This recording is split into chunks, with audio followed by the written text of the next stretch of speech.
Пятая школа Малгобека вошла в топ-100 участников федерального проекта «Школа новых технологий». Он реализуется при поддержке Минпросвещения страны. Среди общеобразовательных учреждений эта альма-матер выделяется тем, что здесь сами разрабатывают обучающие программы, уделяя при этом огромное внимание внеурочной деятельности. Шахматы, рукоделие, робототехника, швейное дело здесь приучают к универсальности. Дана Плиева расскажет. Школа будущего не иначе. Тут можно научиться и дрона запускать, и роботов конструировать. А если мечтаешь связать свою профессию с небом, есть и кружок авиамоделирования. Мы научились запускать дроны, на основе их конструировать макеты, а также конструкции самолета. Очень нравится этот кружок, интерес к самолетам. И такая профессия, как стюардесса, мне очень нравится. Я хочу в будущем связать себя с этой профессией. 3D-моделирование, программирование, робототехника, виртуальная реальность и не только. С миром высоких технологий дети начали знакомиться чуть больше 3 месяцев назад. Сейчас они проектируют модель Ингушской башни на компьютере, но уже умеют и собственную программу разработать, и игру в виде змейки за час создать. Ищем в интернете модельки, например, вот голова змеи. И устанавливаем ей вот команды, которые она должна делать.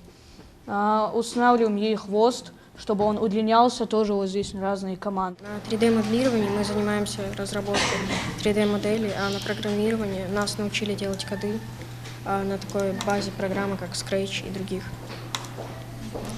Сейчас мы работаем над проектом по созданию 3D-модели земной поверхности с участками, где незаконно хранят мусор, участками, где есть экологические проблемы.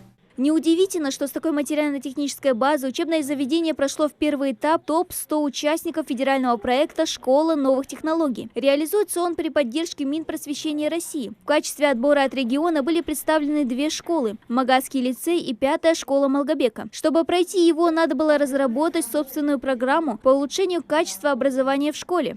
В своей программе мы учли вот те моменты, которые уже у нас были. Имеется в виду положительные моменты, связанные с тем, что школа практически участник всех мероприятий, всех дел на территории города. Мы как бы такой всегда были стартовой площадкой, базовой площадкой.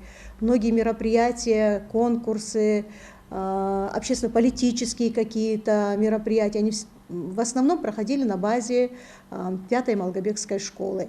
За 9 лет существования школа успела зарекомендовать себя в лучшем свете. В 2014-м она вошла в топ-100 лучших учебных заведений по стране, а ее педсостав входит немало заслуженных учителей региона и России. Основной целью своей программы руководство поставило интеграцию основного и дополнительного образования в школе. Главный акцент здесь уделяется именно внеурочной деятельности. В школе функционирует 11 кружков по самым разным направлениям. Это и уроки по оказанию первой медицинской помощи при чрезвычайных ситуациях, где научат и накладывать жгут, или делать искусственное дыхание на специальных тренажерах. Делаете 15 на уровне, вот так вот.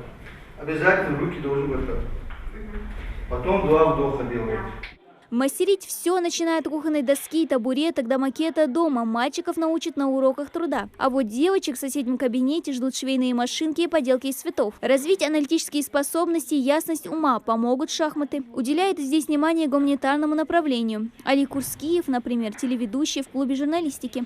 Я хожу на кружки программирования, аэромоделирования, шахматы и так далее. Но мой самый любимый кружок – это журналистика.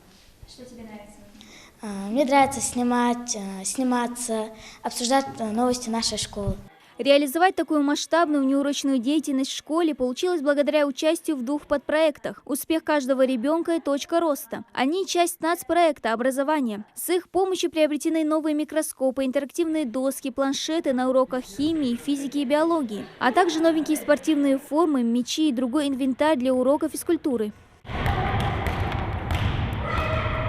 Приобретение нового оборудования существенно улучшило качество образования. И руководство надеется, что участие в проекте «Школа новых технологий» поможет поднять общеобразовательные учреждения еще на более высокий уровень. Ведь одна из задач проекта – оснащение более передовой материально-технической базой. Мы хотели бы, конечно, иметь в каждом кабинете интерактивную доску, ну, можно сказать, такое информатизированное рабочее место и учителя, и ученика.